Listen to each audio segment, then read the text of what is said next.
अस्सलामुअलैकुम everyone, welcome back to my channel. तो आज की रेसिपी मैं लेके आई हूँ काजू कतली। आइए देख लेते हैं इसको बनाने के लिए हमको क्या क्या इंग्रेडिएंट्स चाहिए होंगे।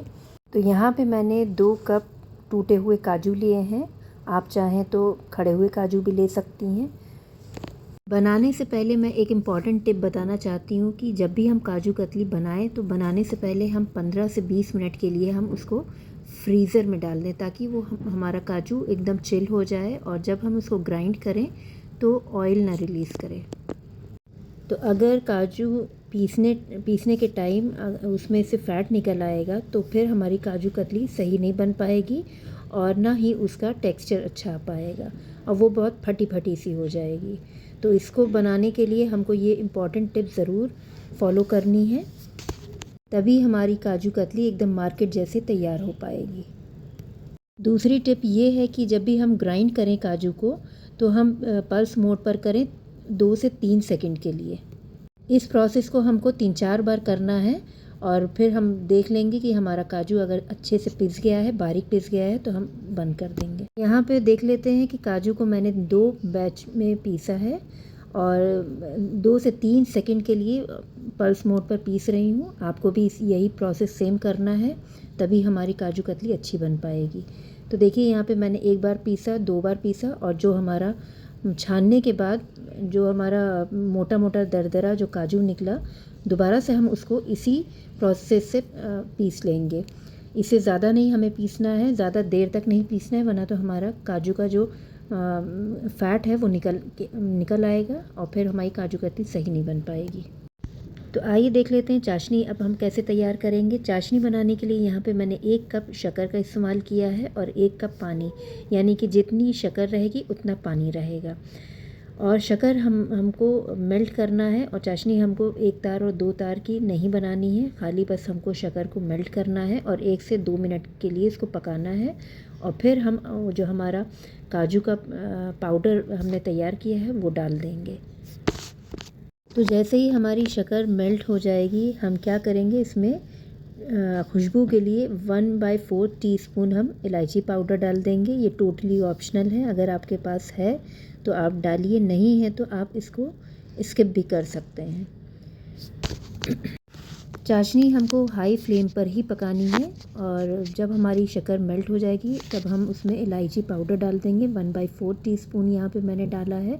ये टोटली ऑप्शनल है, अगर आप डालना चाहें तो डालिए, नहीं डालना चाहें तो आप स्किप कर सकते हैं।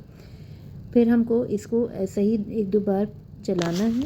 जैसे ही बबल्स आने शुरू हो जाएंगे हम इसको स्लो फ्लेम पे कर देंगे और फिर हम इसमें काजू का पाउडर डाल देंगे। अब हमको गैस की फ्लेम को एकदम स्लो कर देना है और लगातार हमें ये मिक्सचर को चलाते रहना है, ताकि हमारा काजू नीचे से लगे नहीं, जले नहीं। ये प्रोसेस हमको 15 से 20 मिनट तक करते रहना है, जब तक हमारी अच्छी कंसिस्टेंसी ना आ जाए। लगातार हमको चलाते रहना है। यहाँ पे देखिए मुझे 15 से 20 मिनट हो गया है। अब इसी कंसिस्टेंसी हमको चाहिए और यहीं पे हम अपना गैस का फ्लेम बंद कर देंगे। अब हम क्या कर लेंगे कि एक बटर पेपर ले लेंगे, उसके ऊपर घी को ग्रीस कर लेंगे और सारा जो पेस्ट है हमारा काजू का वो इसमें डाल देंगे। तो जितना भी हमारा पेस्ट तैयार हुआ है वो हम बटर पेपर पर ट्रांसफ़र कर लेंगे। जैसे ही हम सारा ट्रांसफ़र कर लेंगे, अब हमको प्रोसेस बहुत फास्ट करना है, क्योंकि हमारा बैटर अगर ठंडा हो जाएगा तो फिर हमारी काजू कतली अच्छे से तैयार नहीं हो पाएगी। तो अब हमको क्या कर लेना है, सारा हम जब ट्रांसफ़र कर लेंगे बटर पेपर पे, तो उसमें 2 से 3 टीस्पून हमको घी ले लेना है और उसको डाल कर और उसमें पंच लगा देना है। बटर पेपर ही से पंच लगाएंगे हम, हाथ से नहीं। हाथ का हम इस्तेमाल बिल्कुल नहीं करेंगे क्योंकि एकदम गरम है ये। और इस तरीके से हमको 3-4 मिनट के लिए हम ऐसे ही पंच लगाते रहेंगे घी डालकर। तो आपको भी ऐसे ही करना है, 3-4 मिनट के लिए ऐसे ही करते जाएंगे हम। फिर हमारा जो बहुत अच्छा सा डो तैयार हो जाएगा। तो जैसे ही हमारा डो तैयार होगा तो हम क्या कर लेंगे, एक दूसरे बटर पेपर ले लेंगे, उसके ऊपर रख देंगे और रोल कर देंगे। तो काजू कतली हमको बहुत पतली नहीं चाहिए, हमको थोड़ी सी मोटी चाहिए। तो हम उसको क्या कर लेंगे, रोल कर लेंगे। तो यहाँ पे देखिए मैंने बटर पेपर ऊपर से लगा दिया है, उसको भी ग्रीस कर लिया है। करने के बाद हम बेलन की मदद से उसको रोल कर लेंगे। जितनी आपको थिकनेस चाहिए ये आप अपने चॉइस से कर सकते हैं। वैसे तो काजू कतली बहुत पतली नहीं होती है, मीडियम साइज़ की होती है। तो अब हम क्या कर लेंगे, बटर पेपर को निकाल देंगे और इस जो हमने ये रोल करके हमने रखा है, अब हम इसको कम से कम आधा घंटे के लिए या आधे घंटे से पौन घंटे के लिए हम इसको रेस्ट करने के लिए छोड़ देंगे। अब यहाँ पे मैंने सिल्वर पेपर का यूज़ किया है, ये टोटली ऑप्शनल है। अगर आपके पास है तो आप लगा सकते हैं, वरना तो आप इसको स्किप कर दीजिए। लेकिन हमको आधे से पौन घंटे तक इसको छोड़ देना है ताकि ये अच्छे से सेट हो जाएगा। फिर उसके बाद हम इसकी कटिंग करेंगे। तो देखिए फ्रेंड्स, आधे से पौन घंटा हो चुका है, हमारी काजू कतली एकदम अच्छे से सेट हो चुकी है। इस पे मैंने सिल्वर पेपर भी लगा दिया था, अगर आप लगाना चाहें तो लगा दीजिए, वरना तो ये टोटली ऑप्शनल था। तो अब हम क्या कर लेंगे, इसको डायमंड शेप में इसको कट कर लेंगे। तो अब हम इसको दो साइड से कट कर लेंगे, एक नीचे से और एक ऊपर से कट कर लेंगे और बचे हुए पार्ट को निकाल देंगे। हमने इसलिए काटा है ऊपर और नीचे से ताकि हमारी काजू कतली का शेप अच्छा आ जाए। तो देखिए दोनों साइड्स को हमने कट कर लिया और कितनी ज़बरदस्त ये हमारी सेट हो चुकी है। अब हम क्या कर लेंगे, इसी तरीके से इसको कट कर लेंगे डायमंड शेप में। तो धीरे धीरे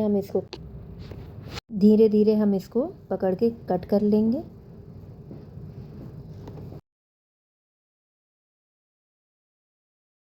तो देखिए फ्रेंड्स, अब इस तरीके से अब हम कट कर लेंगे, डायमंड के शेप में अब हमको मिल जाएगा।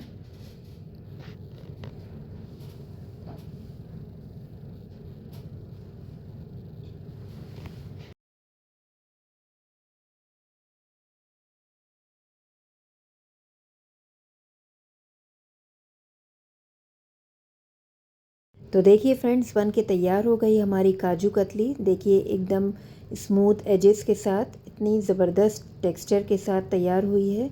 तो चलिए मैं इसको डिश आउट करके मैं दिखा देती हूँ आपको। तो ये देखिए फ्रेंड्स, बन के तैयार हो गई हमारी काजू कतली। तो इस रेसिपी को आप ज़रूर ट्राई करिएगा और मुझे फ़ीडबैक देना ना भूलिएगा। अगर मेरी रेसिपी आपको अच्छी लगती है तो प्लीज़ लाइक करिए, शेयर करिए और सब्सक्राइब करना ना भूलिएगा मेरे चैनल को। तो आप भी ज़रूर से ट्राई करिएगा। देखिए मैं यहाँ पे तोड़ के भी दिखा दे रही हूँ, ना ज़बरदस्त टेक्सचर आया है इसका, इतनी स्मूथ बन के तैयार हुई है। Thank you for watching my videos.